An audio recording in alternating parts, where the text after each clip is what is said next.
Okay guys, here we are, another live stream. This is going to be the last stream for a while. Let me just do this.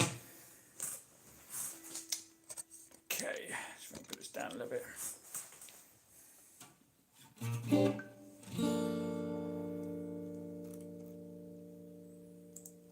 Here we go.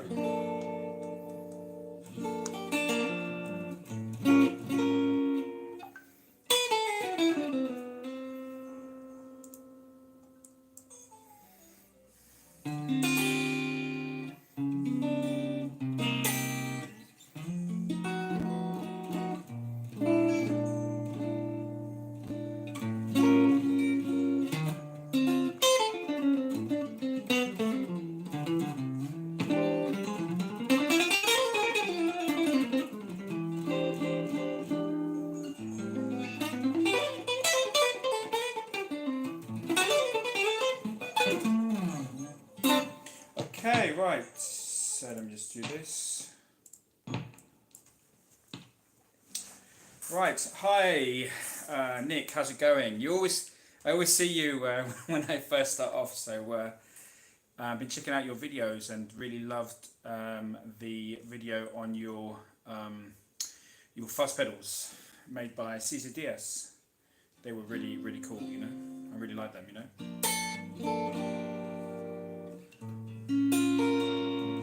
Good evening, Ove, how are you? Playing a little bit of jazz, a little bit of Miles Davis on a Telecaster, because I think the main subject today is going to be, one of them is going to be Telecasters, and one of them is going to be our favourite players, and the other one is going to be just a little bit of everything, I guess.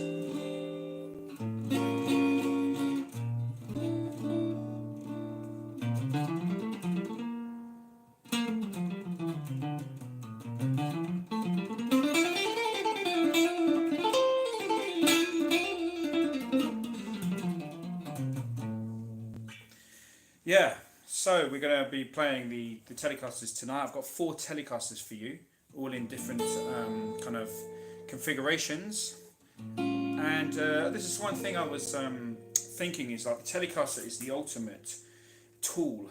It's the ultimate sort of toolbox, you know, tool for any kind of style. You know, you can just round off the volume pot. I've said this before. Get some real mellow sort of jazzy sounds.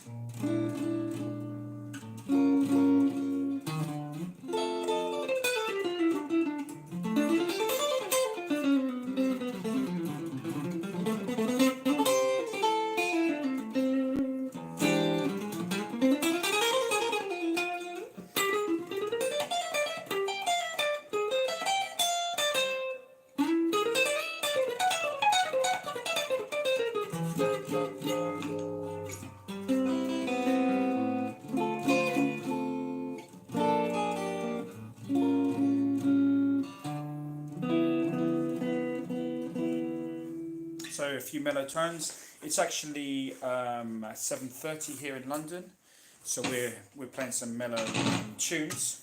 This is a really cool guitar. We're going to be talking about pickups, how to mod a Telecaster, things like that, and we're going to drink some tea. Coffee is more for the morning. So if you ever see me doing a coffee chat, it's always sort of around midday or before, because I never try not to drink coffee late unless I have a concert or something, you know. But yeah, I'm a big coffee and tea drinker.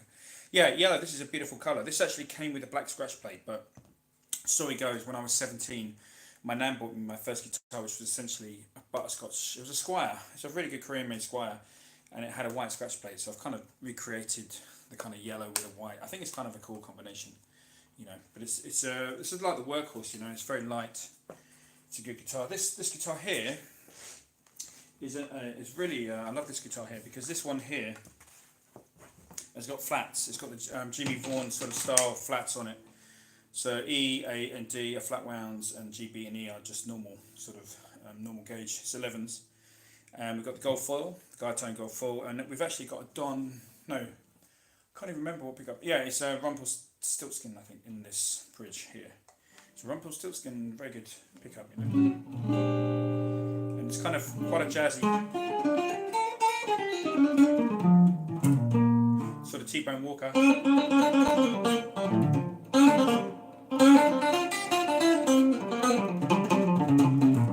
So you get all that nice sort of jazzy.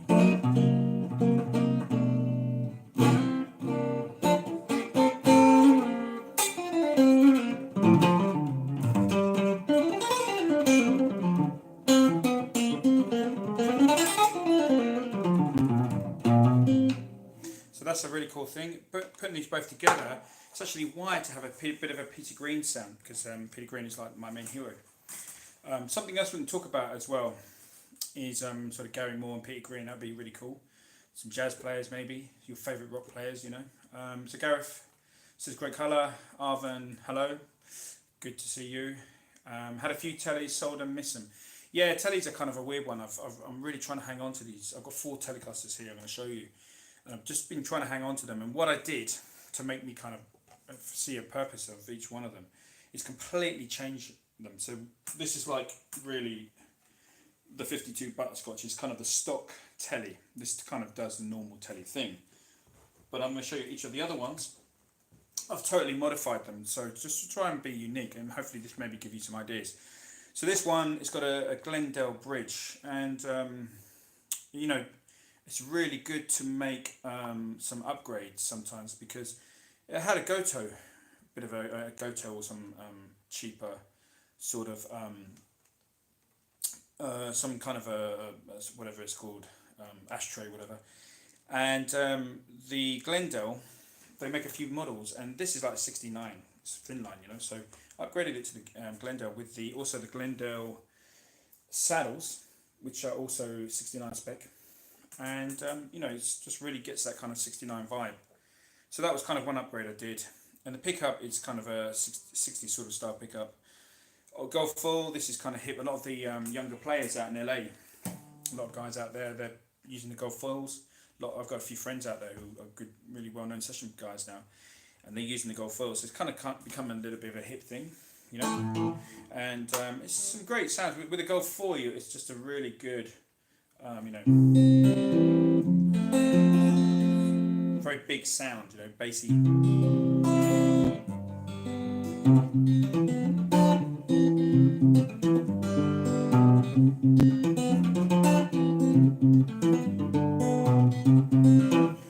Okay, right. Gareth says, do you know if you can get a good telly without spending a ton? Actually, the photo on the front of this video is a Squire. I mean, my first guitar was a 1990. That's when I started playing guitar. I was around 17, and it was around the early 90s, and it was a Korean Squire telly. It was amazing. It was an incredible guitar. I should never have sold that guitar. So look out for them. They're identical to this. They have a maple neck, a white scratch plate, and they're butterscotch. And they're 1990 Squire Korean tellies. You can pick them up. I've seen them on eBay for 100, 150, 200 pounds. Obviously, you get them in America, you get them here in England, and yeah, definitely check them out. They're really good guitars. Otherwise, another great guitar to have is a Mexican Fender. If you can stretch to it, a Mexican Fender telly, and they do a Road Worn series as well. I don't know if they still do that, but if you get hold of the Road Worn series, they are fantastic guitars. So there are 2 guitars I recommend: 1990s Squire tellies, very well made Korean guitars, and also the Road Worn Mexicans. They're great cheap tellies, and they're fantastic, you know. Yeah, Badger 50s, best you can buy for the money. Yep, thank you, Jimmy. That's really cool. And C. Trutech says, what are your thoughts on Epiphones from the mid to late 90s? Yeah, good point. Are we talking... I think that, yeah, I mean, I do remember. The funny thing I remember about those 90s Epiphones is the Noel Gallagher Union Jack one. You know, in that band, Oasis, Bonehead, who I know through a great guitar player called Aziz Ibrahim. He's a good friend of mine. Aziz Ibrahim played for many, I think he played for some famous reggae artists. I think he played for Simply Red, but he was most famous for playing for Paul Weller and also the Smiths. And Ibrahim's a very good friend of mine. we play a lot together in the past, especially. But anyway, he knew Bonehead, and I always used to say, what is Bonehead playing in that? But I think Bonehead played Noel Gallagher played an Epiphone, and Bonehead played I think he played an Ario or something, or some strange make, but they were earning a lot of money on really cheap guitars, and they were good quality. Those Epiphones in the 90s were very, very good quality. So I don't think you can go wrong with them. Very, very good. Andrew says custom vibe Teles are fine too. Yes, we're going to talk about that. Riviera. Do you mean? Do you mean that?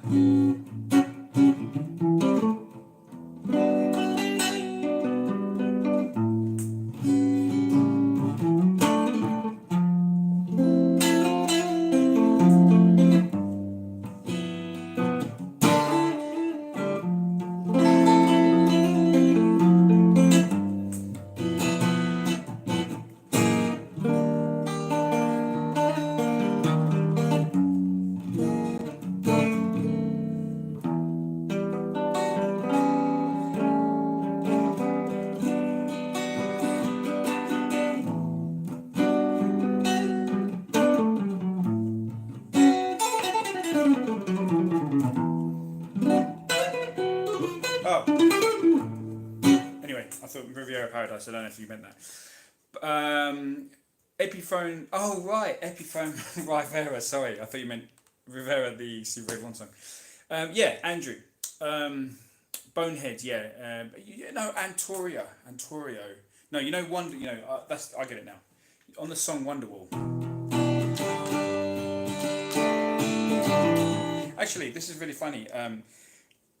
A lot of people don't know how to play Wonderwall. I really like the song how he, I don't know if you've seen Noel Gallagher, but it's a kind of an E sus, but then he does that, and that, so it's kind of a...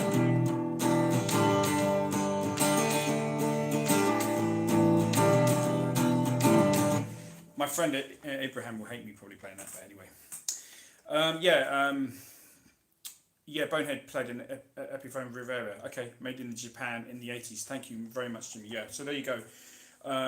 Those 80s Japanese ones. I mean, these guitars, I'm not going to tell you too much about them, but these two of them are made in Japan. And this one here was about £3,500. I didn't pay that. I paid a lot less, a hell of a lot less.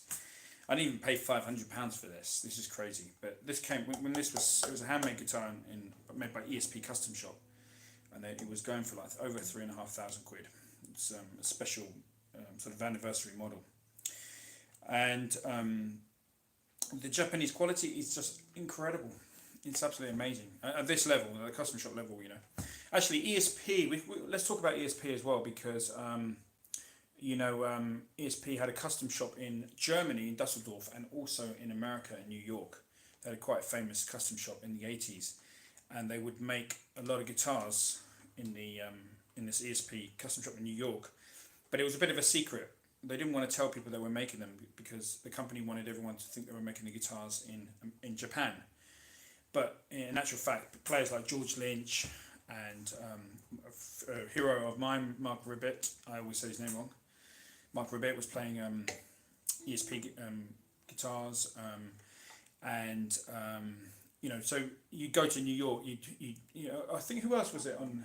Vernon Reid. Yeah, Vernon Reid had a ESP, I think, as well. So a lot of those sort of 80s metal players went to this shop in New York. I don't know, 48th Street, whatever it's called, and they ordered a custom ESP, and they'd make you the guitar there. They had a spraying shop, and they'd make the guitar. It was pretty expensive. I think they were like $2,000 in that money. So they were quite expensive, and but they were incredibly well-made instruments. And you can find them actually for sale on eBay and stuff. And I'd say check those 80s ESP guitars that were made in America out, because they are very, very cool, very, very great guitars. So so this Tele is kind of like the thing I'm kind of trying to get across here is that I've got 4 Teles here, but they are really, really different, and telecasters they can provide different functions. So instead of having like a big arch top jazz guitar, if I want to play jazz,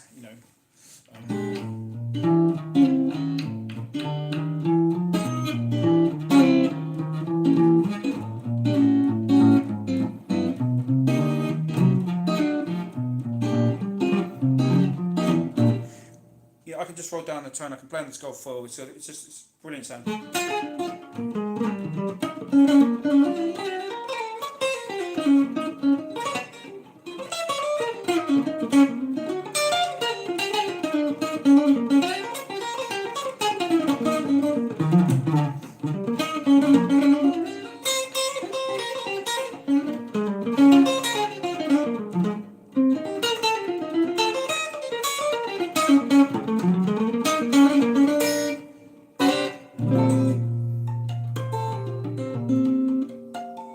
So it's just got a great sound for, I don't need to carry around a big, large jazz arch top. I can play sort of old T-Bone Walker style blues and jazz on this thing, so it just makes a really good guitar, compact guitar. You don't need a big arch top, And you got players like Bill Frisell, all those kind of guys, playing these telecasters now. It's like, and these hip, young, cool, good-looking young guys and girls in LA on the session scene, and they're all playing telecasters. That's kind of like the go-to guitar. The PRS was the kind of 90s.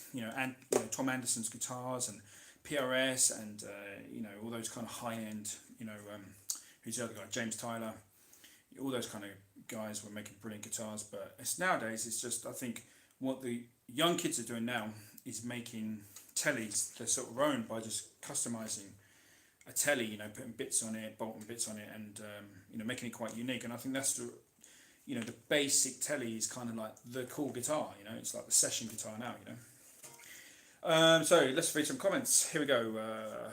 C. Tritcher, who are your favourite upcoming guitar players? Yeah, there's Blake Mills is probably and he's Blake Mills. Check him out. He's I'm going to do a video, but I always talk about Blake Mills on this channel, but.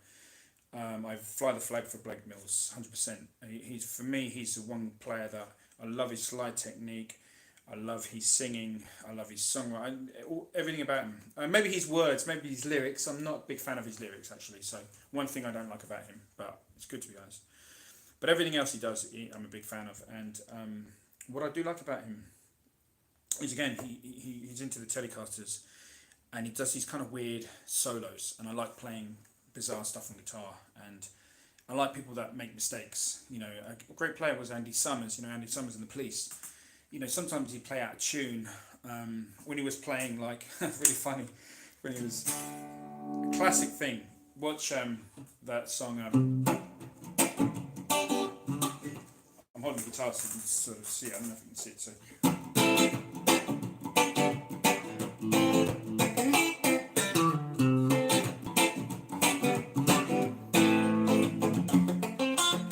So Lonely, so he'd be doing So Lonely, but if you saw the Police playing the solo of So Lonely, first of all he'd kind of be doing Chuck Berry, so he'd be doing that stuff, and then he'd do kind of like major licks, sort of major pentatonics, but he kind of almost go in a real syncopated.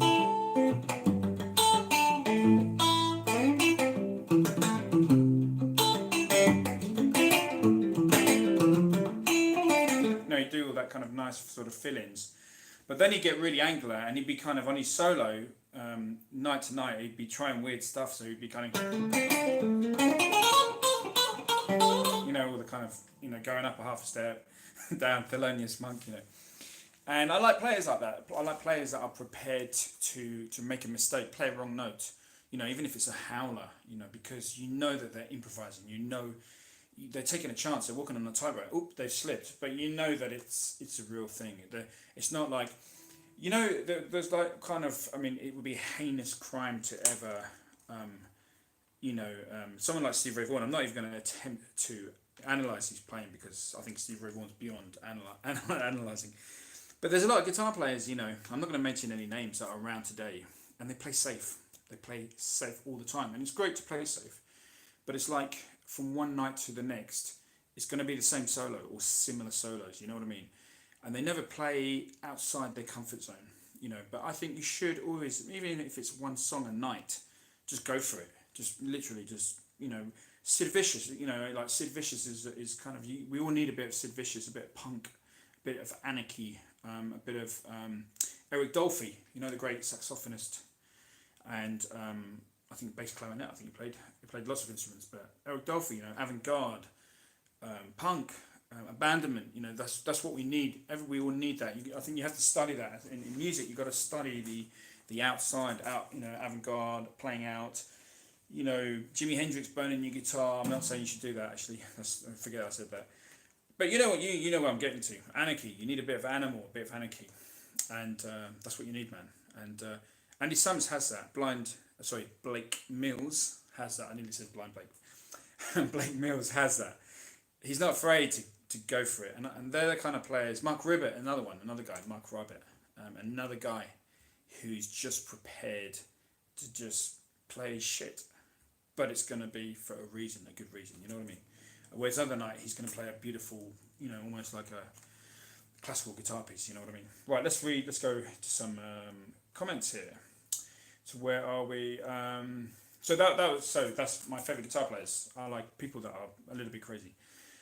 Alun Jones says, I have a Japanese Chauvel Model 7 Telecaster from the late 80s. Great guitar, weird left-handed pointy headstock on an otherwise very trad-looking telly.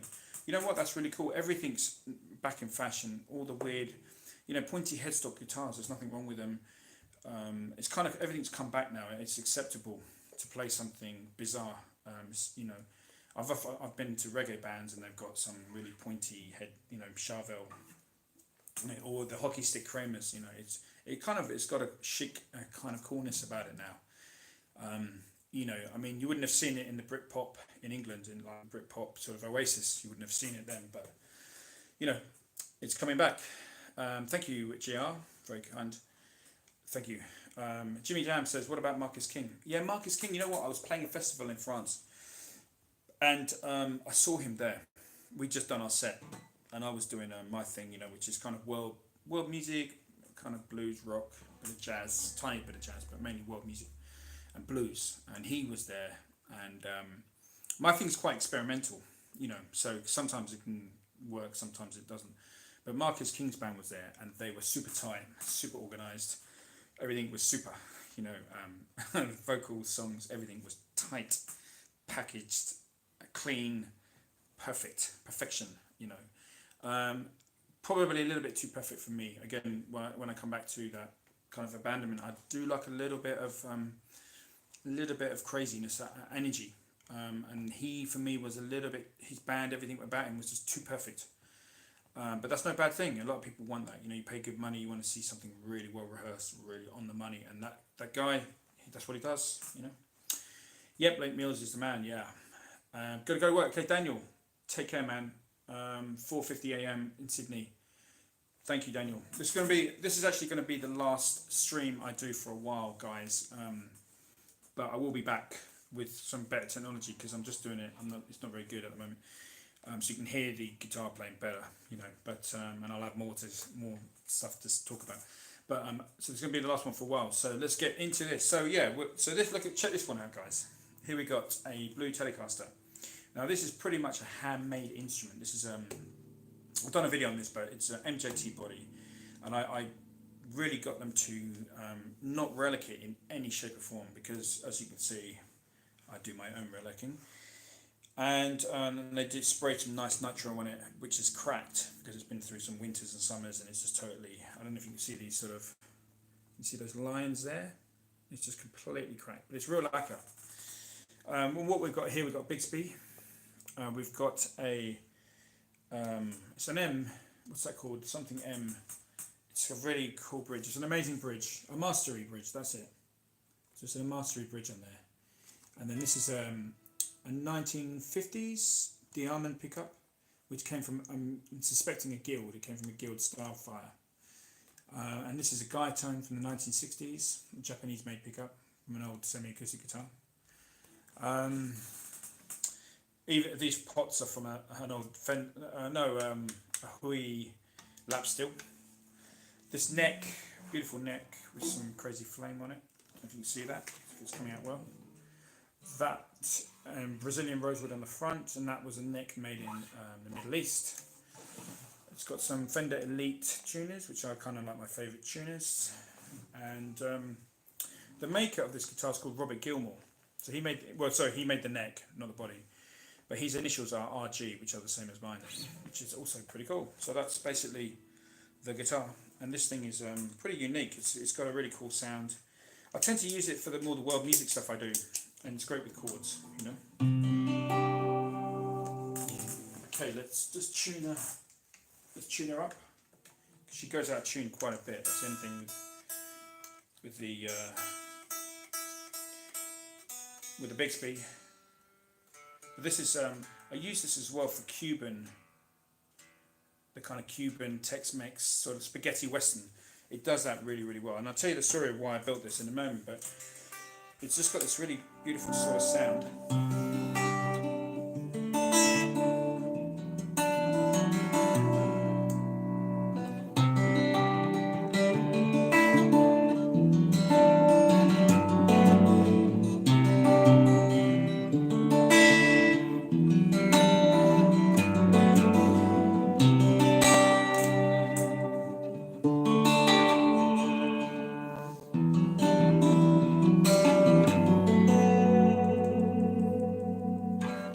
Okay, we have a lady on board. That's good. A lady, and she says, "I play guitar much better than you. What do you think?" Yeah. You know, a lot of ladies play better than me. You know, it's a man's world, but it would be nothing without a woman. No. So it's not a man's world. It's a man and a woman's world, and everyone else, you know, and the animals as well. So yeah, this is really cool. What I love about this guitar is I put a Bigsby on this, tried it with a Bigsby, took it off, and realised I love the Bigsby. So you know, Bigsbys are cool as well.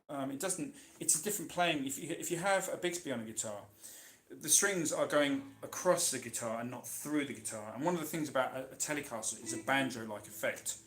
And so you're not really playing a Telecaster anymore, really. As soon as you take the strings out here, the Telecaster kind of vibe has gone.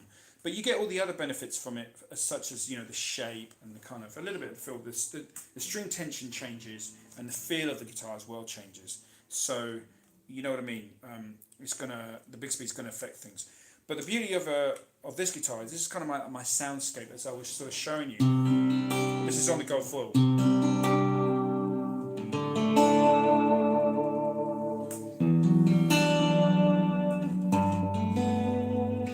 Kind of,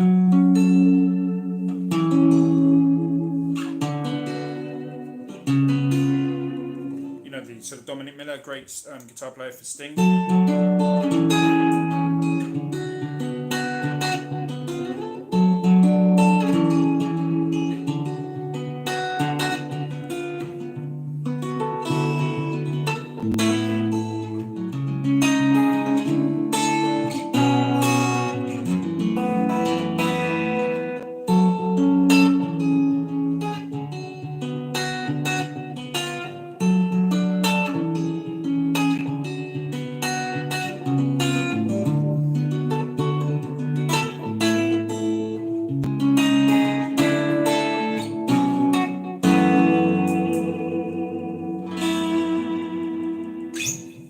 Okay, so that's Dominic Miller song there. Andrew Walton says, "Ever played a Richie Kotzen signature telly?" No, I haven't.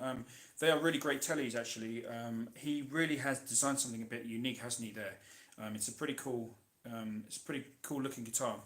And they've got and Andrew also says they've got tone zone pickups. So I'm guessing it's kind of like a high gain situation there. This guitar here has got the Diamond. So this is a Diamond pickup from the 1950s. I got the idea from Bill. There's a guy called Bill Frisell, great jazz player. He has a Telecaster with two Diamonds, but in actual fact, I got the idea not from Bill Frisell, but from a guitar player who did the spaghetti western, all the the Italian-made sort of Clint Eastwood films. He was the actual session guitarist on the soundtracks, and so I was just trying to get that kind of spaghetti western. So now we're gonna ride on this pickup here.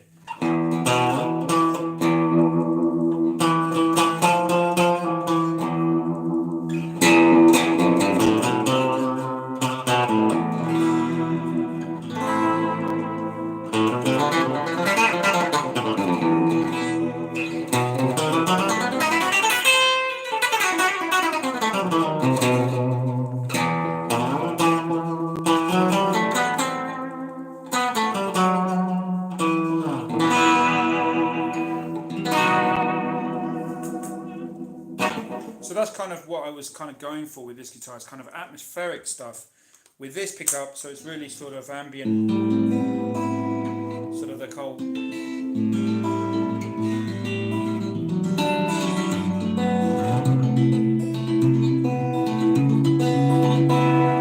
And then obviously with this pickup down here, you've got your sort of spaghetti western sort of real sort of soundscapey.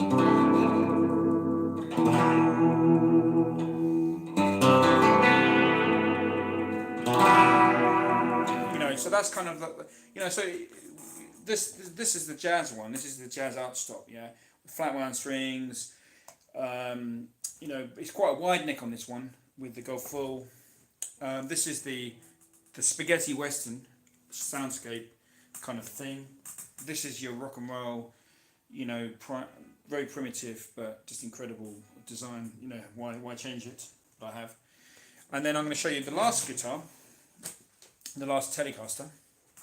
Right, here we go. Right, Andrew says a wide. Apparently they have tone and a wide fretboard. Yeah, okay. These are the Richie Kotzen he's talking about.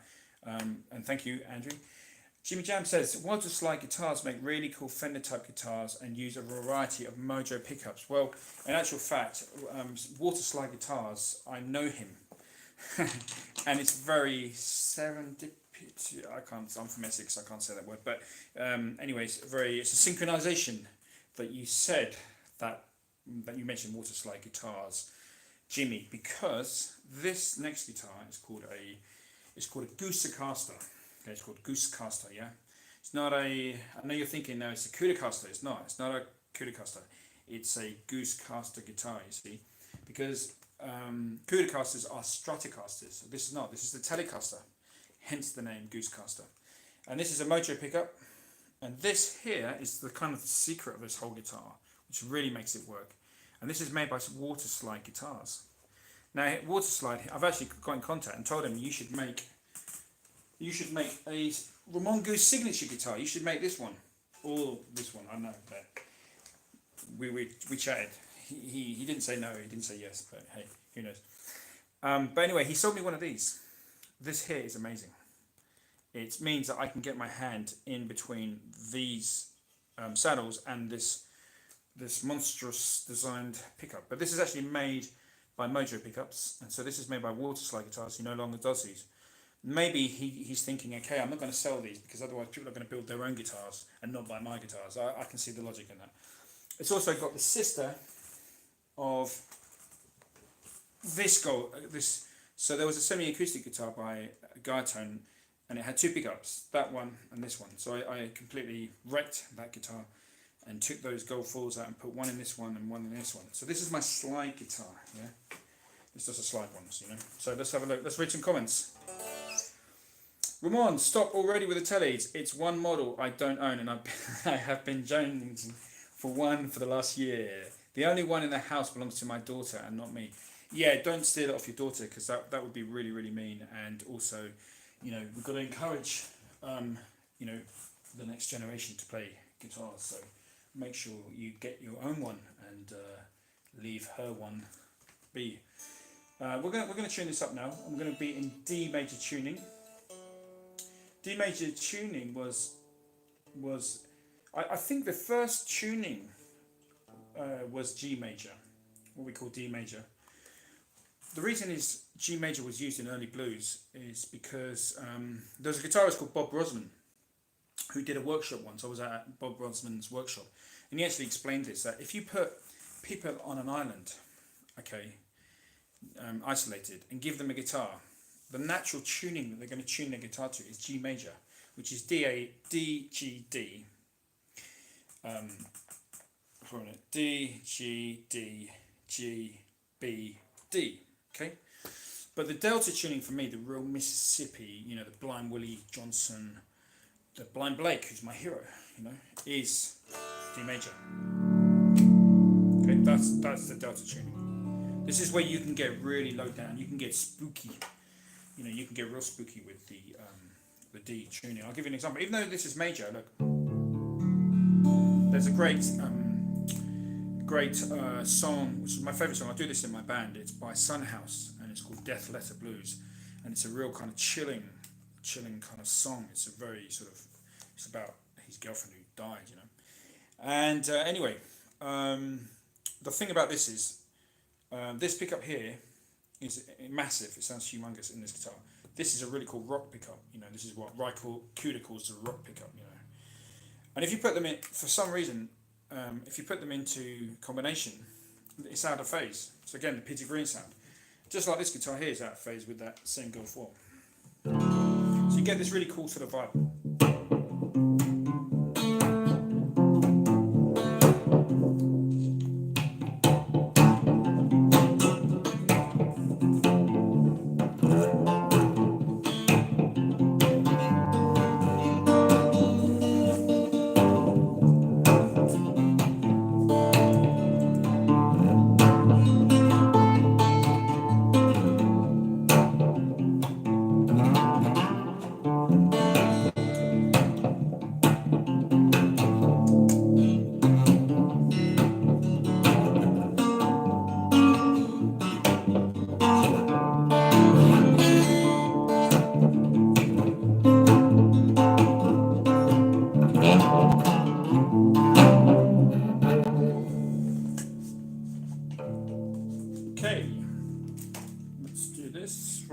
Let's answer some questions. So Andrew says, and if anyone else hasn't, don't forget a thumbs up and hit the sub. Yeah, can you please give some thumbs up and subscribe? I never kind of say subscribe because I guess everyone says it, you know, and it's you're probably all sick of people saying subscribe and all this sort of stuff. So I try to be a little bit off, you know, a bit relaxed on that. So Satori Mystic, cool name, says, I have a 1974 Rickenbacker 480 and want to replace the original pickups with some that will be the best sweetest for playing blues. Any suggestion? Good point. Maybe a combination would be good. Maybe, I mean, you think about, do you want single coils or humbucker? I mean, this kind of setup is actually really cool. A very powerful pickup in the bridge, and then a nice wide open thing like the gold foil kind of thing is beautiful to have in that bridge. You get like a piano sound. So say for example, if I'm doing a ballad, let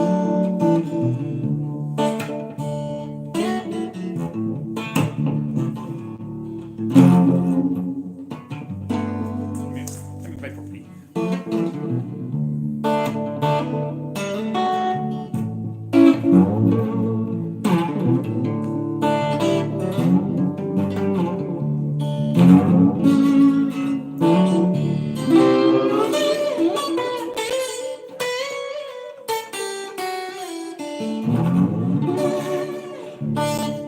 It just gives you a really big sort of wide sound.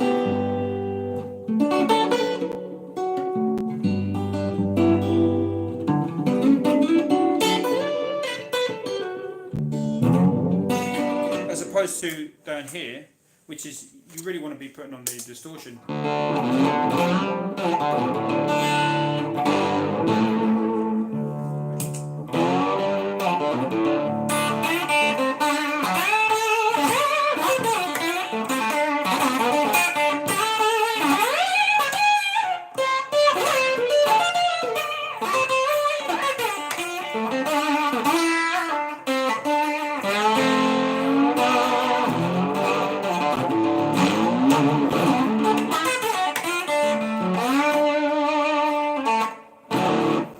So more when I'm soloing on the obviously on the overdrive, I'm going to be going onto this one here, and then for the clean sounds, you want that nice big open sound.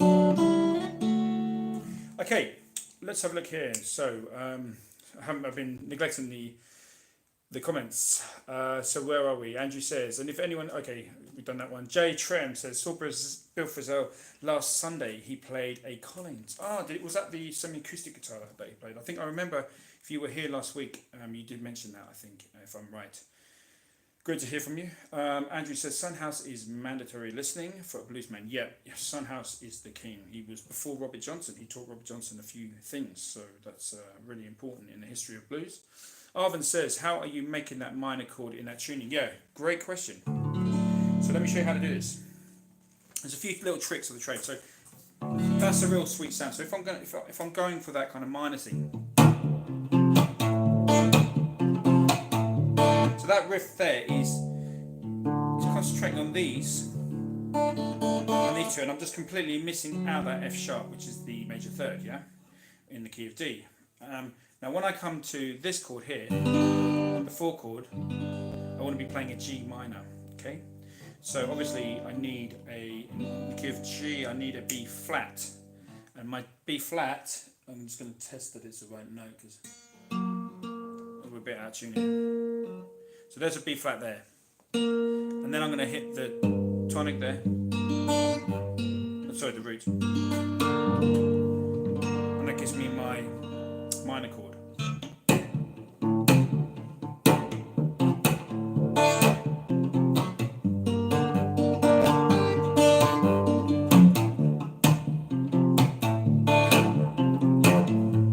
That's the A chord, A minor, G minor. It's very, very simple. And you can play some open notes. You get some nice sort of voicings.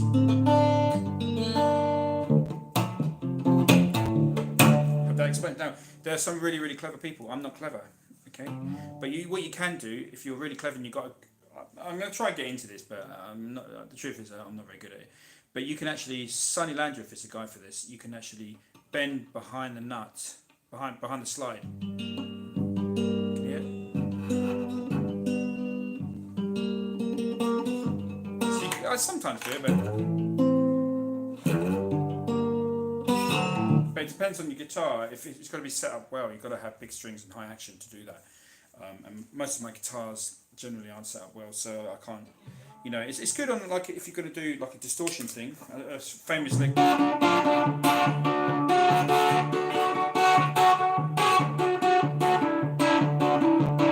know, that's it. But if you play on with the slide on your little finger, then it's a lot easier. So we actually said, Andrew said, no, it wasn't. It was Arvin said how. No, it wasn't. Jimmy says, do you always play slide on your ring finger? If so, why? Is it just a case of what feels most comfortable? I want to learn to play slide. Derek Trucks, or is he too perfect? Derek Trucks is he's taking it to another level, but he doesn't do all the techniques. You know, he's not he's not going to be doing the Cooder sort of.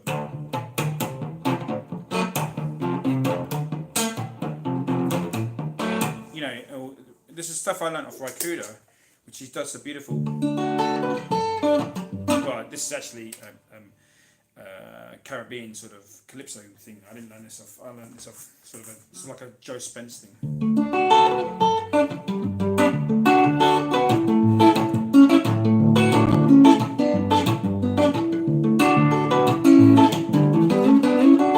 You know, so you're not going to hear Derek Trucks do that kind of stuff.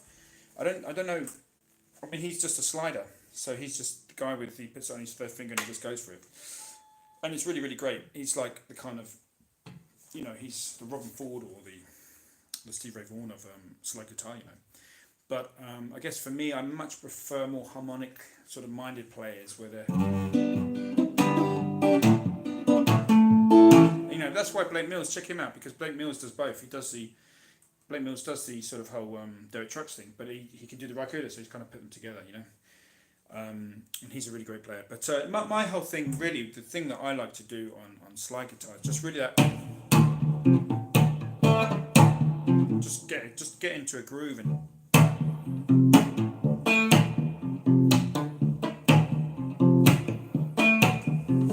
So for me, it's all about the right hand. There's another song which I've recently written for my new album which goes,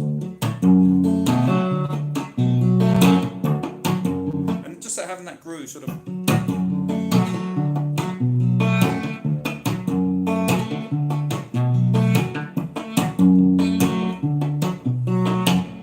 so for me that's more important than sort of sliding up and going crazy. It's just really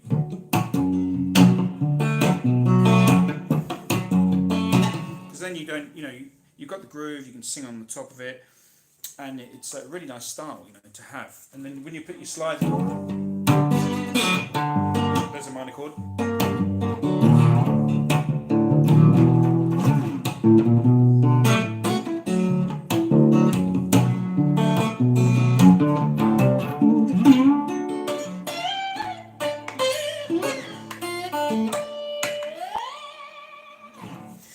yeah, so that's kind of this, coming back to the Telecaster thing, that's kind of what, I built this just to be a little bit different.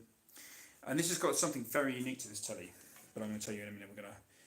We are gonna answer Hugh's question, or his comment. I love listening to Lonnie Johnson, a real innovative person, innovator. Yeah, Hugh, you are certainly right. Actually, I am in a guitar duo. You can actually see on this channel, there's myself and a guy called Johnny McCall, and we do a Eddie Lang and Lonnie Johnson duo, and you can actually see us performing. And he's a big hero of mine. Lonnie Johnson is he was an innovator. He's a very unsung hero. That's what we're talking about. We're talking about our favourite guitar players today as well. Joey Landreth, he's going to use my Filmer sound with Austin Hooks mod in PA when he comes around. Yeah, great. Well, Joey Landreth, he's not somebody I've talked about a lot on this channel. I don't really know too much about him, to be honest. There's he works with another guy called Ariel Posen, and I've been seeing those two guys around. I don't know if they've had a band together or whatever, or they're both going solo. So I have seen a few videos of Joey, and he's a very fine player, and Ariel as well. They're both good. I don't know if one's better than the other. I wouldn't like to say that because it probably would be nice, but they're both. Well, they're not. They're both really good. Different thing, different vibe for myself. Again, I'm more of a kind of a groove player on slide, and I'm more coming from the Cooder kind of vibe. That's really my thing. I'm not really interested in reinventing D major tuning into standard tuning, because I play standard tuning, So I have another guitar set up for slide, D major, and when I play slide, I'm kind of just pretty. It's hard to explain, but I really just want to get into a good groove, and that's my whole kind of ethos. But at the same time, I love to do the playing D tuning without a plectrum.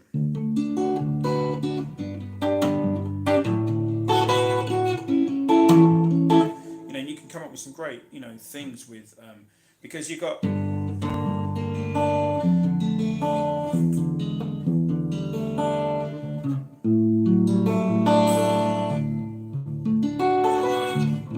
There's so many different voicings that you can just, fall upon. And I don't really study it. I'm not a studious person on D major tuning, but I imagine that Derek Trucks, Blick Mills, and the guys you mentioned, Brothers Landreth, they are really much more up on that kind of thing than I am, and all power to them. But I'm for me, I listen to the guys I listen to really are just the old school guys like Dwayne Allman, Sonny Landreth a little bit. Bonnie Raitt's my favourite guitar. She's one of my favourite sliders is Bonnie Raitt. I love. My technique is actually probably more influenced by Bonnie Raitt than anybody else. So when I'm really soloing, kind of. Because I love it how Bonnie Raitt, she plays a dumble actually. She uses a dumble, but I love it how she kind of, it's very sort of mellow.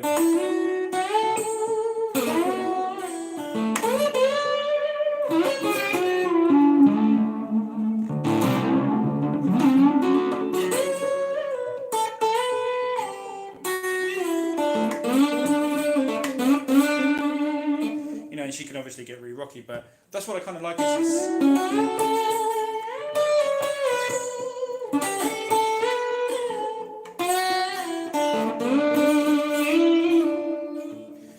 And then, so that's really my influence. I'd say the people I like to listen to: Bonnie Raitt, Cooder, Dwayne Allman, definitely for sure. Dwayne Allman. So a bit of Sonny Landreth, and just old school players like Tampa Red. Okay, you want to hear some real slide playing? Listen to Tampa Red, Blind Willie Johnson. Those guys. A lot of people think slide guitar's got to be. We've got to be like the Eddie Van Halens of. No, it's not about that. For me, it's about it's. For me, it's still one of the greatest slide pieces ever. It's got to be.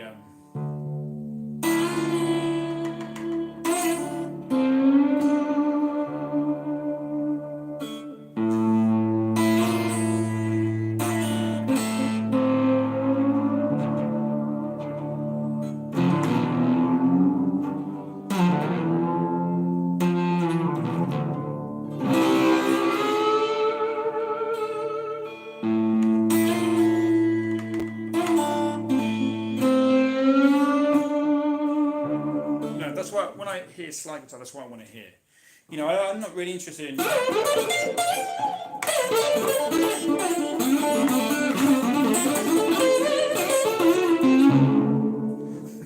it's fun to do, but it's not really what, you know, is going to get the hairs on the back of your neck up. You know, Cooder playing Paris, Texas, that's, for me, that's what made me want to take up slide guitars. When I heard that, I was like, whoa, man, my God.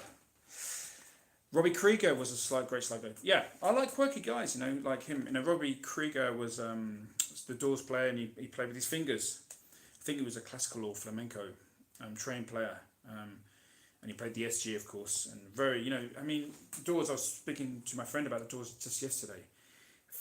Who was the keyboardist of the Doors was incredible. His feet, you know, the keyboardist of the Doors, the patterns, the bass line he played on his feet, the syncopation was amazing, you know. Yeah, Lowell George, there you go. Lowell George is kind of my kind of slide player.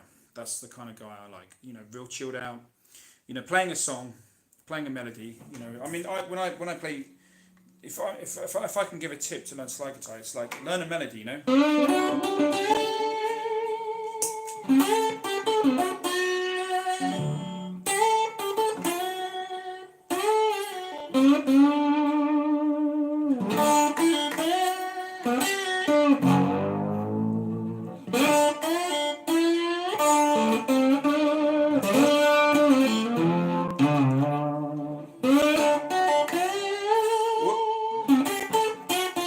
No, it could be also. What was it?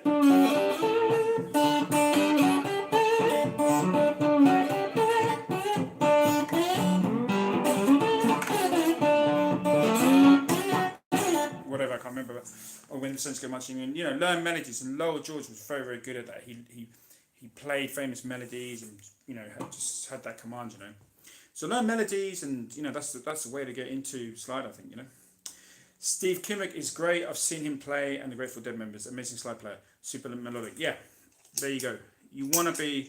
For me, that's what slide guitar is. It's... I'm not saying that I'm good at it, but for me, slide guitar is kind of...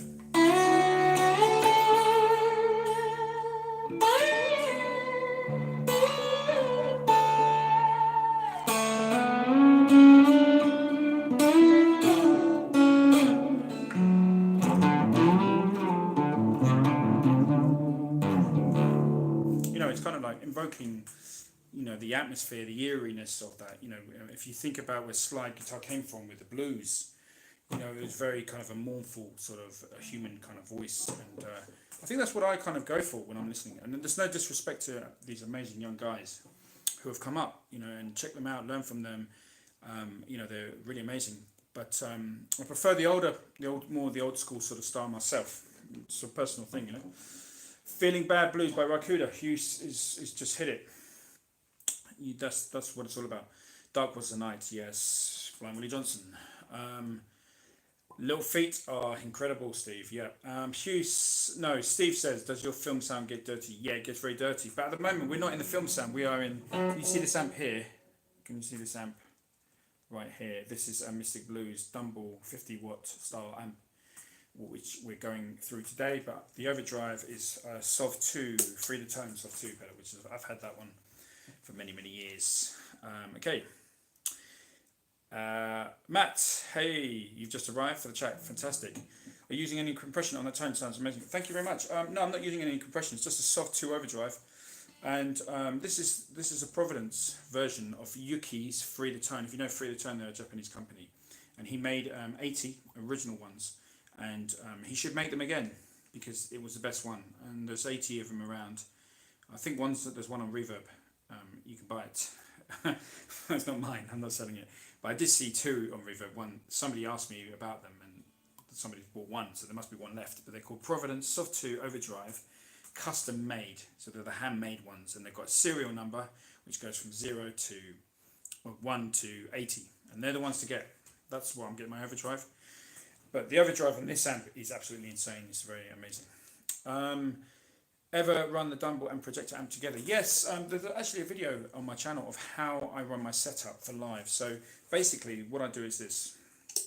I'm going to have to kick off the reverb because I have got the reverbs going into the front of the amp. So if I'm going to play So this is the actual the overdrive channel on this amp here.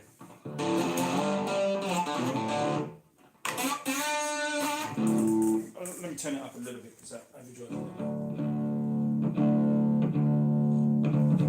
Yeah, okay. So this is.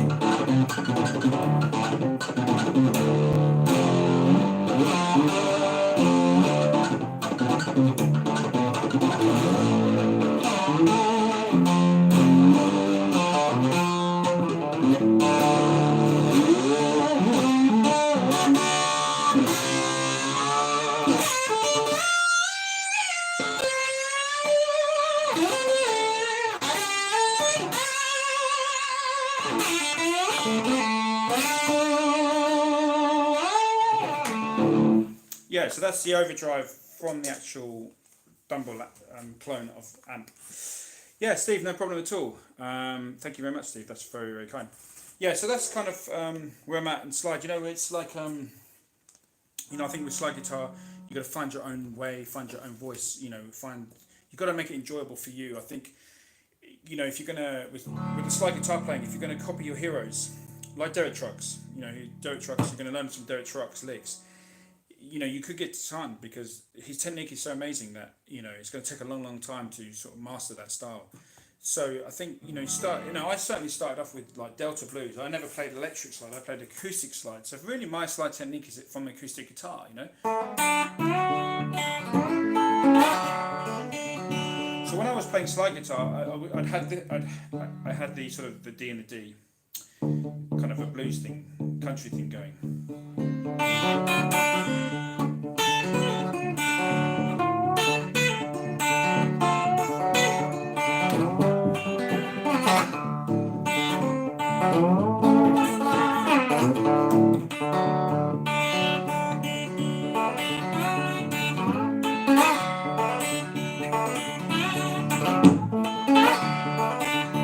So that's really where I kind of came from as a slide player, really.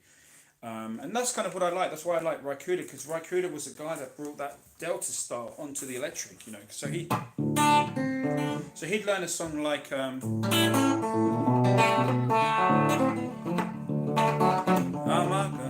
been a traveling man. All my life, been a traveling man.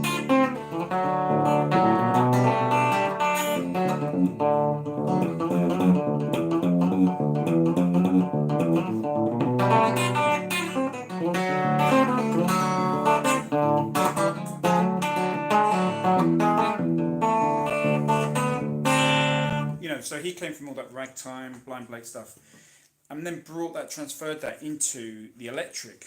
And so that's where you get this kind of, if you listen to a lot of his slide playing, it's got all that.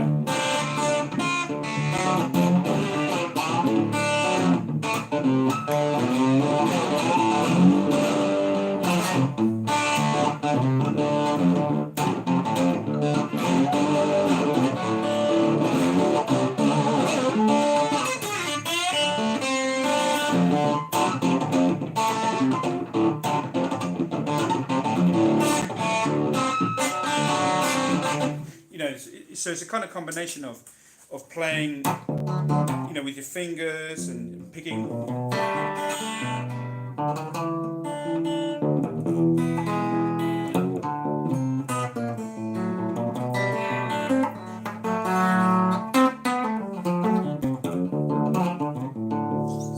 And that's kind of where I'm sort of really at myself, is kind of bring that Delta into the electric thing, So there you go. Great playing, thanks. I love that bloom in the notes as you let them ring out. Yeah. So that's another thing you can do with Dumble, with this kind of whole Dumble amp. Let's play sort of Bonnie Raitt style, a bit more mellow. So.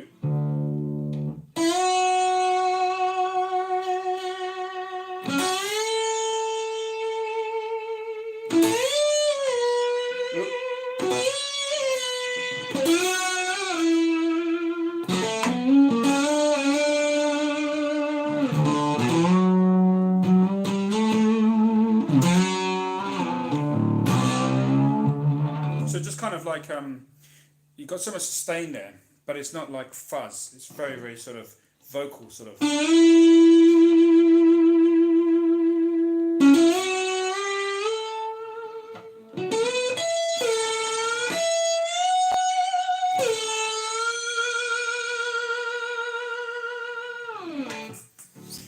So that's what's really great about the whole Dumble thing, and you're not going to get that from pedal as per se. So that's great. Why is this the last live for a while? Okay, 60s Alec, this is the last live for a while because I'm actually going to be a little bit busy rehearsing. I've got some gigs coming up with my own band, and basically I need to put a bit of time into the band because I haven't played live for a few months now. I played solo, so this year I've just played solo, just my own sort of solo thing, and I really need to get my band rehearsed.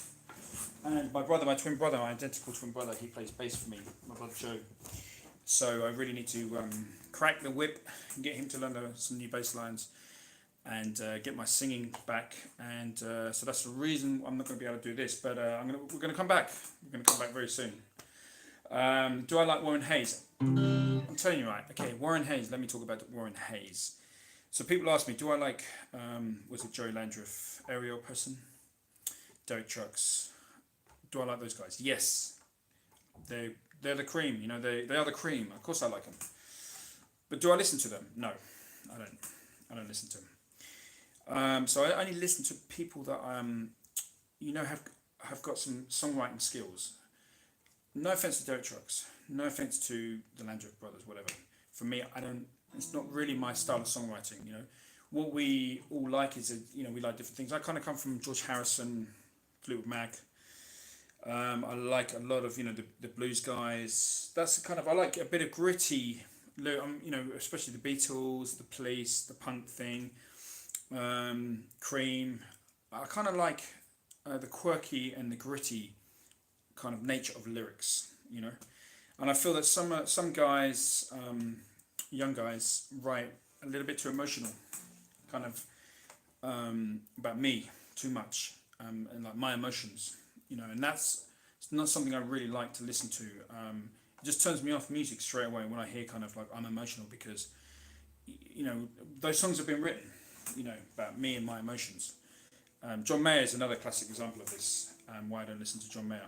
And I just think that there's some more interesting subjects to sing about, than just your own emotions. Your girl's left you, or if you're a girl, your boy's left you, or if you're, homosexual partnership. I don't know, but you know what I mean. You know what I'm saying. So it's like, can you write something original? Can you be, and I think Blake Mills does that. Blake Mills is one of the guys that does do that. Cooder certainly. He'll write. One of his albums recently was a kind of a take on Santa Barbara, where he lives. It was a big Mexican community, so he invented a character and based the whole album on this character. So that's kind of where I'm at with songwriting. I think I come from the Beatles. I love the Beatles. I love the Kinks. If you listen to the Kinks, we're talking British Empire, cup of tea, yeah. It's about songs. It's about invoking something with words. Great artists like who's the guy, 12-string player. He had a son who was famous, great guitarist. He played 12-string, died from a heroin overdose. His son died, drowned. Tim Buckley, yeah. So Tim Buckley and Jeff Buckley, but Tim Buckley, what a songwriter, amazing songwriter, Tim Buckley. That's kind of what I need. It's not just about the guitar playing. The guitar playing is great.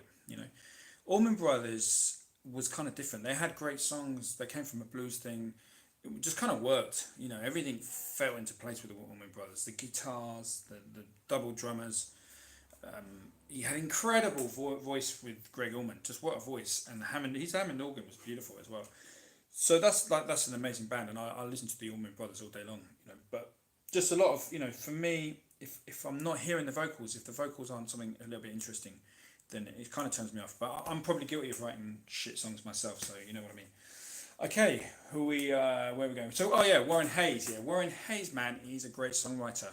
A really, really good songwriter. He is actually neglected as a songwriter. He can write some great songs. His band is amazing, because what his band does, his band melds Cream and Southern rock.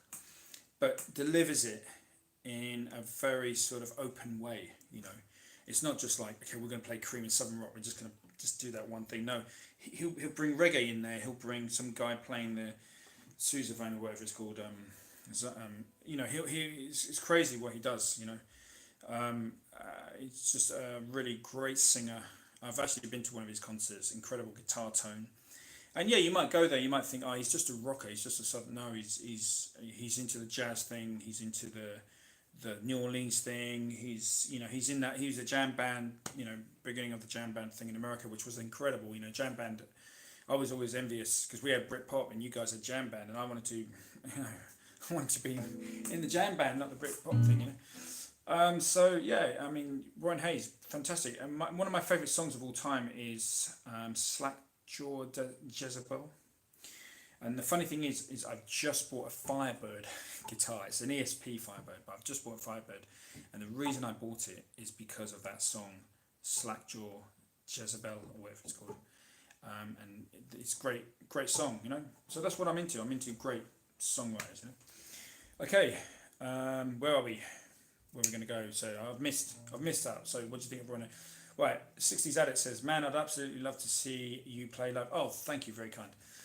Just nowhere near the UK. Well, we're going to hopefully get out to America next year, 60s Addict, so, you know, I'll let you know. And Australia and Canada, that's the plan. Who knows if we can do it, but we'll try. Will you make other videos? Yes, we will. Steve, we're going to make videos. Yeah, we are going to make lots of videos, yeah. Where are you playing? We're playing in Germany. As we're doing some European dates, but we're playing Germany next month. So and that's quite a nice concert, so I need to, like I said, get my brother into shape. My brother's a great bass player. He's a really, really good bass player. So we need to get him on the guitar show, in fact. Steve says, Blake Mills is a killer songwriter and lyricist. Yes, he is indeed. And he kind of leaves a lot of guys for the dust in terms of his songwriting skills. I mean, like I said, lyrics-wise, sometimes, you know, but no, he's a man. You know, Blake Mills is the guy. If you don't know Blake Mills, he's the man. Mayor with the Dead is Insanity. Okay, I haven't checked that out, but I'm sure he's really, really good. He's probably better with the Dead than he is on his own, I should imagine, you know. Steve said, so good, and seen him 10 times, Dead and Company. Yeah, well, the Dead, you know, the Grateful Dead, Jerry Garcia, again, great songwriters, great vibe. That's what I'm kind of into. I'm into that thing. Psychedelia was what I grew up with, you know, hearing my mum's record collection, and so that's where I'm kind of coming from in this, you know, the Strawberry Alarm Clock. You know, I know there's some cheesy cuts there, but I love that kind of that psychedelia and the whole, you know, Disraeli gears and all that kind of crazy psychedelic, you know, lyrics. That's great, you know. I love the Rolling Stones, you know. Charlie Hunter, ever listened to That Insane Player? Charlie Hunter, who doesn't know Charlie Hunter? Charlie Hunter is he's kind of like he's a guy like Stanley Jordan, you know. We all know Stanley Jordan because Stanley Jordan does that thing, you know. And Charlie Hunter kind of, you know, I cannot do what Charlie Hunter does, but it's kind of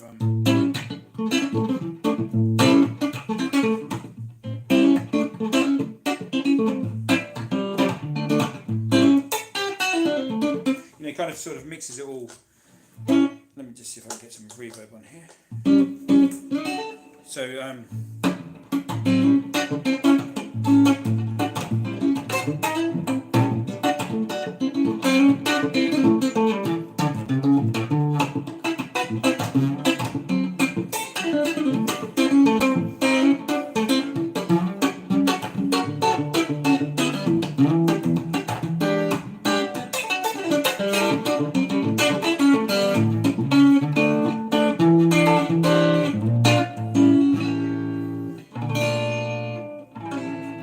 so he kind of does all that kind of, you know, playing three things at once, and he's got like a bass line hooked up, and Charlie Hunter, yeah, what a player.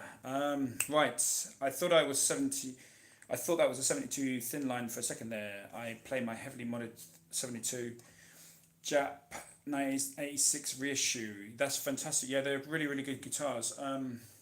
Does it have the two pickups, the two kind of, I can't remember what they're called now. They're the pickups that I think they're small humbuckers. I can't remember, but Tab Benoit plays them and gets a killer tone out of them. Character limit on comments. I'm not sure. I didn't know that. Trey Anastasio too. Yeah, he. What band was he in? He was in that great jam band, and had custom guitars made for him. He's a very very good guitarist. Very much in the kind of the Grateful Dead sort of mold, you know, and very much sort of into.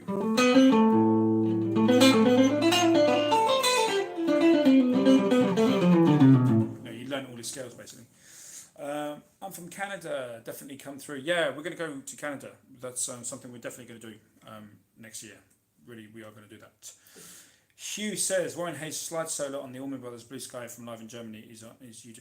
Yeah, well, there you go. Look, I'm going to be controversial here, and I'm going to say in the Allman Brothers, you know, Derek Trucks was phenomenal. He was a force of nature, but I always kind of preferred Warren Hayes' playing because Warren Hayes would always keep it pretty chilled, and he kind of came across as a more mature player. Whereas Derek Trucks always had to kind of be doing something ridiculous, you know, and every solo ended up here, and it was sort of this, you know, crazy solos. Whereas Warren Hayes just would keep it really sweet, really controlled, you know, and that's what I like. That's what I respect about Warren Hayes is, you know, that's why I preferred him, and that's what I'm more into the more chilled out players, you know, rather than the crazy, you know, shredders. You know, you need to shred a bit. We all need to learn how to, you know, you've got to have the technique, but it's how you use that technique, you know. Keith Richards, yes, he's very good. Right, the next history of guitars coming out, I can tell you now what it is. I'm going to tell you there's 2 videos coming out in the next few days, and I'll tell you what they are. Yeah, wide range pickups. Yeah, so check out Phish. So Phish coming back to Trey. Wide range pickups. Check out Tab Benoit, great blues player, incredible tone. He's a very simple player. He just plugs his telly into an amp, turns it up, and gets a great tone. I think what amps is he using? He was using Fender amps, obviously, but he's changed to not Victoria amps, but another kind of cool amp maker who's built him a signature amp and gets a killer tone. Marcus King. Steve, we talked about Marcus King, or did you ask me about him earlier? Marcus King is a young player, right? He's doing the rounds. He's got a really crazy tight band. Very, very good. Right. So let's talk about the next guitar show, History of Guitars. You're probably going to hate me for this, but we're going to do a Beatles one. But before we do the Beatles one, we're going to do a pedal one. And the pedal one, I can tell you now, it's going to be Jimmy Page's pedals. So that's one I wanted to just sort of box off. I wanted to do Stevie Ray Vaughan, Jimi Hendrix, and Jimmy Page. You know, I think they're the 3 that I wanted to get sort of out of the way. So we're going to do Jimmy Page, and then we're going to do one on these amps in a few months' time. But we're also going to do a Beatles one. I'm not going to tell you, I'm going to keep that a bit of a surprise, but we're going to do a big Beatles guitar thing. So that's going to take a little bit of research. So that's what I'm researching at the moment. Yeah, Steve, what do you mean by Marcus King? Yeah, I saw him in France. He was playing. We were playing at a festival together. He was my band had finished playing a set, and we ended up watching in the main sort of theatre. The band's there, and his band was there, and they were very, very tight and very professional, and extremely tight and professional, and just, you know. But it's not something. It probably sounded too polished for me, for my kind of taste. You know, one thing I like about Robben Ford is that he's kind of really polished and amazing, but there's a bit of a looseness there. There's a bit of an improvising kind of thing with his band that he does, and he's much more kind of my sort of player, where he's improvising like Larry Carlton, and there is that room.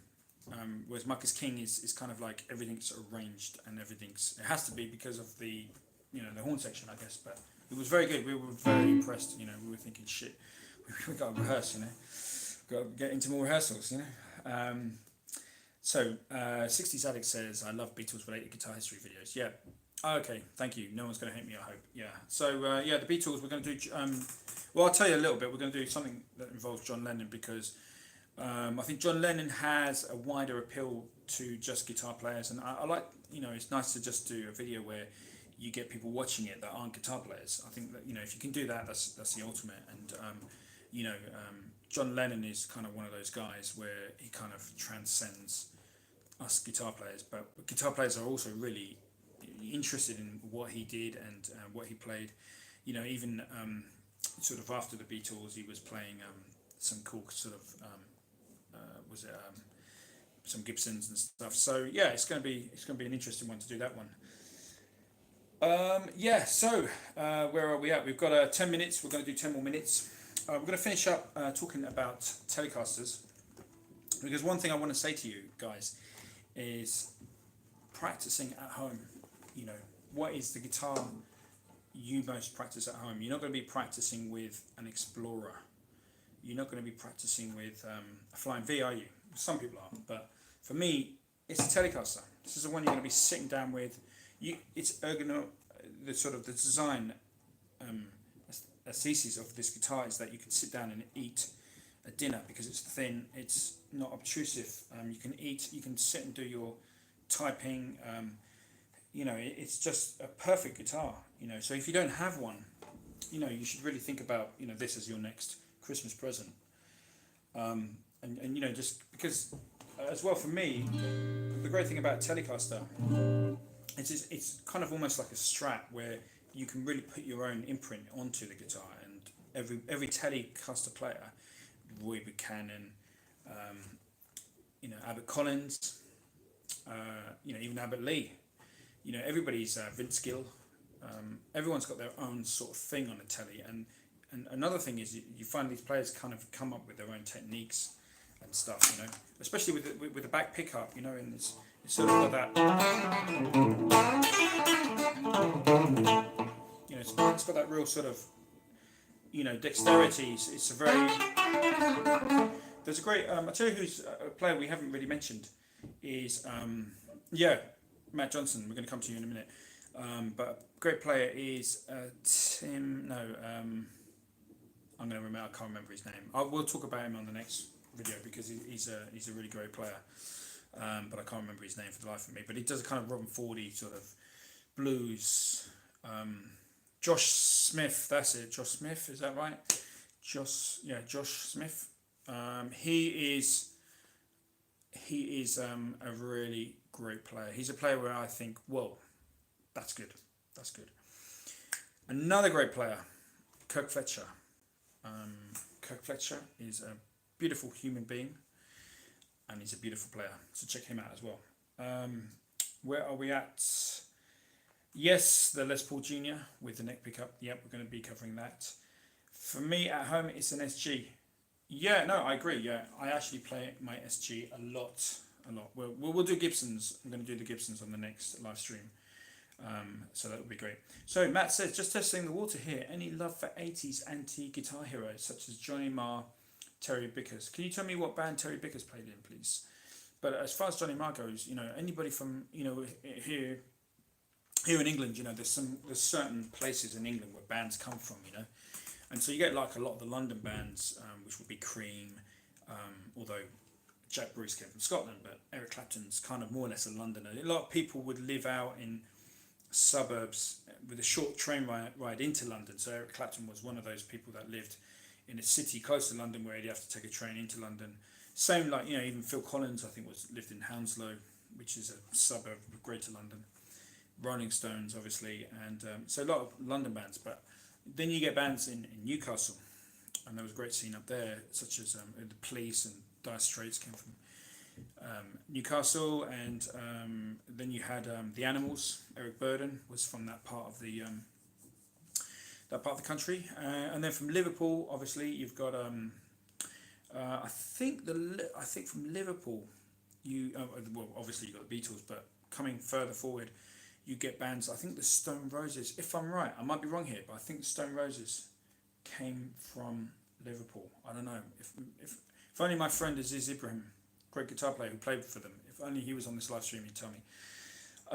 But obviously from Manchester, you got Oasis and those bands. So, and you got the Charlatans, and you had the the Hacienda nightclub, where it was kind of a mix of sort of these kind of really great sort of indie bands and dance music, early dance music. That was, we talked about EDM on the last stream. I moaned about modern music, so we won't go down that road. But yeah, so in Manchester you had these really cool bands, and so you know, Johnny Marr, obviously the Smiths.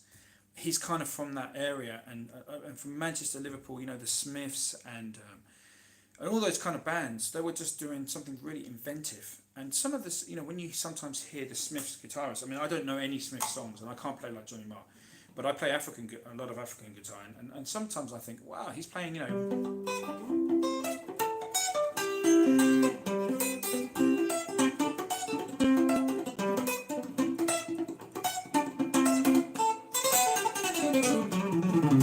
You know, that kind of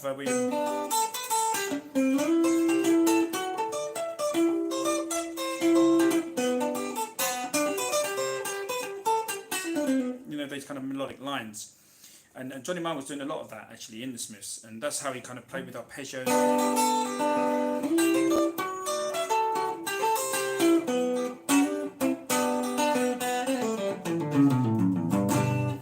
And you know, so that's just a new way of looking at the guitar, a new way of playing, and they're the kind of players that I love. I love those kind of players. So yeah, Johnny Marr, amazing guitar player. Glock of Seagulls, Liverpool.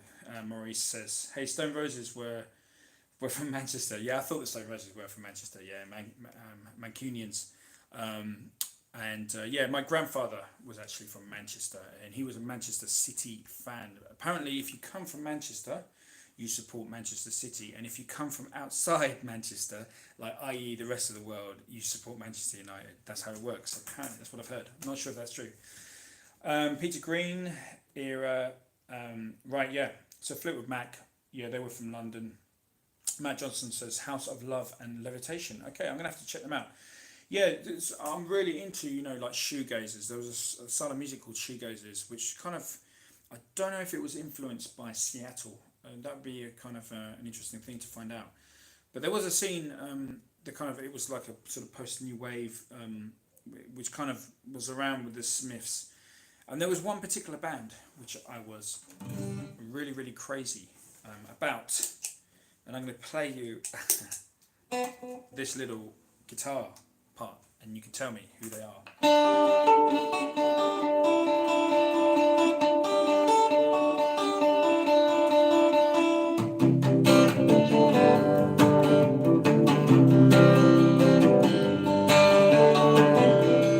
know, so if you know that band, let me know. Yeah, Lars, Matt got it, yeah.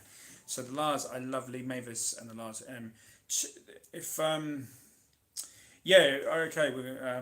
Danny has asked, any video with Bob? Yeah, Bob is going to be back. Actually, he was supposed to be uploading some video diaries, but he had a problem with the connection in Dallas because Bob was actually at the Eric Clapton Crossroads Festival as a guitar tech. So he's teching for an artist out there, and he was in a prime position to do some backstage filming, but I think he wasn't allowed, or he didn't feel comfortable doing it. So.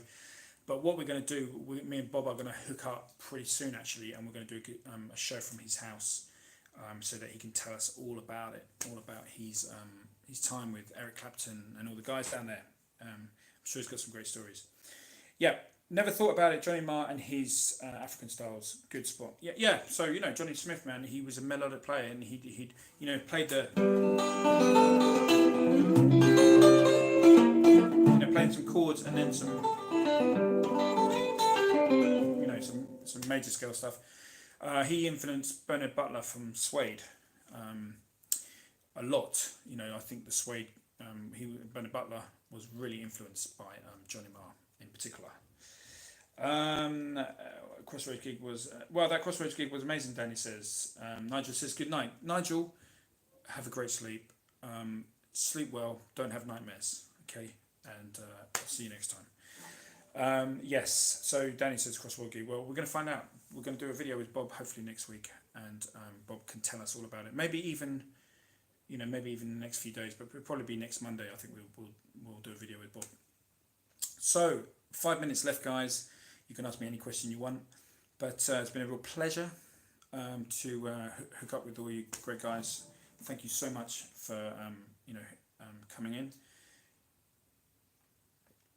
Oh, Nigel. Oh, sorry, Nigel was just he was just announcing his arrival. Okay, well, welcome, Nigel. Whereabouts are you in the world? Where is Nigel? Yeah, and what I'm going to do for these, what I'm going to do as well is I'm going to try and get some t-shirts, guys, to you. We're going to do a run of free t-shirts for the guitar show, and some other goodies if I can get hold of them from some companies like Plectrums and stuff. So I'll, if you give me your addresses, I'm going to send you guys out some stuff as a thank you for checking this out. Do you play or listen to any jazz? Yes, Danny, I do. I play a lot of jazz. I always say I'm the worst semi-pro jazz guitar player in London. And that's a fact. But I play a lot of jazz. Actually, my favourite tune probably.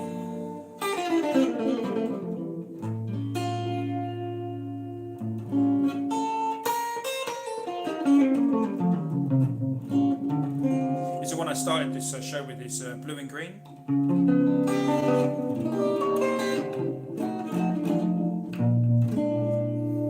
It's just got some beautiful chords there, you know.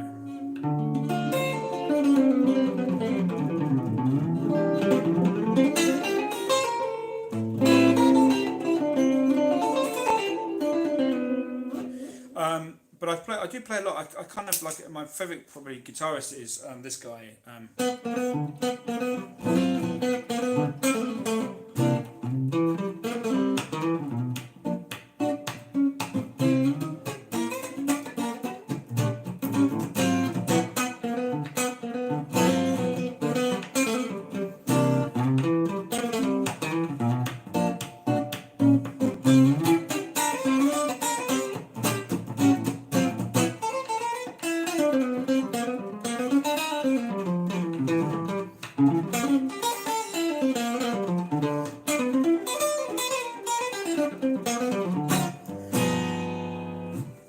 So yeah, West Montgomery, that was, and the first song was Blue and Green by Miles Davis.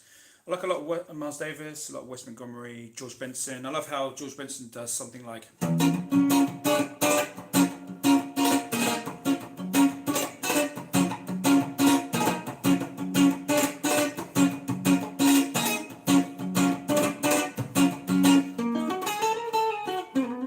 You know,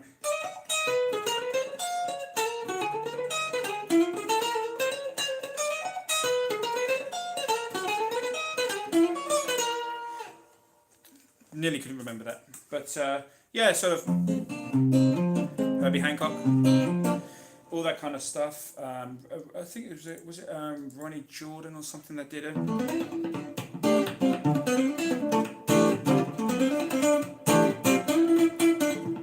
And he had some beautiful melodies.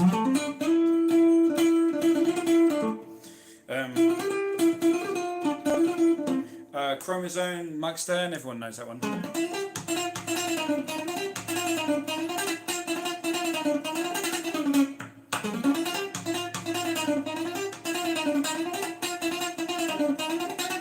You know, so on and so forth. Yeah, so yeah, I guess I do like jazz. Yeah, I do. Yeah, I think jazz is jazz, blues, gospel, reggae. You know, man, reggae.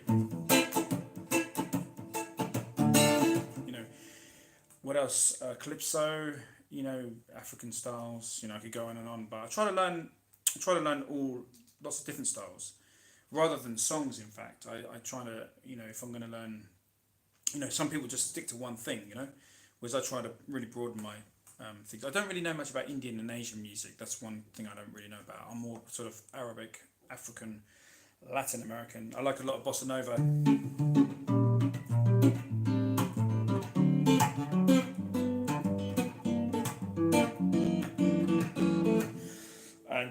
All those kind of things. What I find out is though, jazz is the teacher, okay, and blues or soul or rock or whatever is a preacher. You know, so you have your styles that you kind of rock out on, whether it's blues, soul, reggae, indie, whatever, rock. But if you want to learn the guitar, if you want to kind of take it in a bit more of a cerebral way, academic way, then jazz is a great style because it can teach you things that you're not going to learn in rock. you know, or classical guitar is another one. You know, if you learn classical guitar, you learn jazz. You know, one of those two styles. You know, in classical guitar, you're going to learn to read music. You know, so that's a good skill, right? In jazz, you're going to learn the scales. You're going to learn your fretboard and how to improvise, and you're going to learn chords. You know, nice chords. So if you can get a bit of jazz, you know, jazz is not hard. You know, jazz is easy to play. You know, you learn. You start at the beginning and then you gradually progress. But it's something that's, you know, everybody should play a little bit of jazz. You know, it's not hard. You start with a 2-5-1, a D.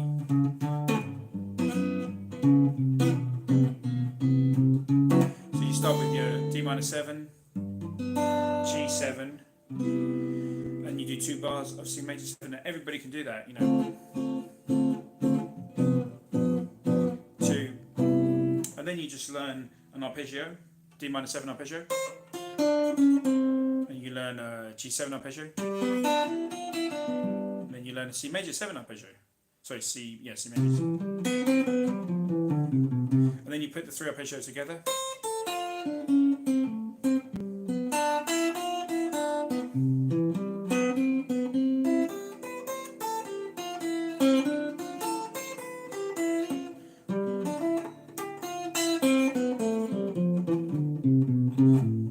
Okay, so that's your basics, and then then what you do is you learn your scales, yeah? So you learn your scales, you learn your major scale over the neck. So we're playing in C major, so you learn your 5 patterns. 1, 2, 3, 4, 5. So you got your 5 patterns. You got your arpeggios, and then you just join the arpeggios and the scale patterns together, and you got.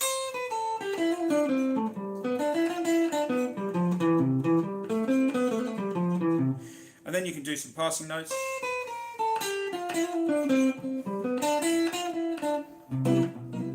And then what you can do on this chord here, which is the 5 chord, because you've got 2, 5, 1, you've got minor, dominant, and major. On the 5 chord, you can play. You can play over this chord. You can play a melodic minor scale upper semitone, and that's where you'll get your out sound. So you're going to be in here, D minor 7, out, back, resolve 2. So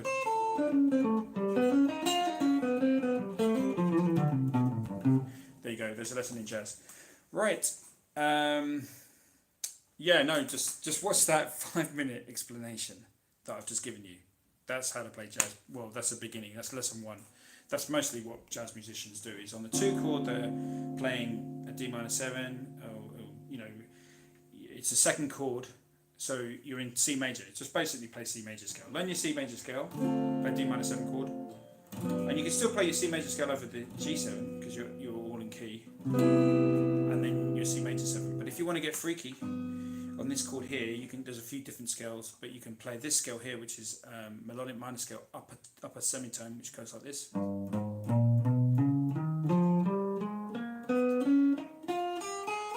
called the Superloquia mode. So you can go C major.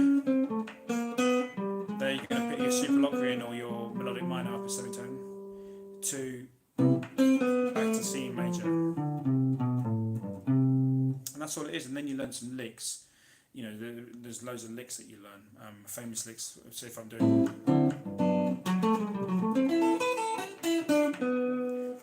completely balls that one up.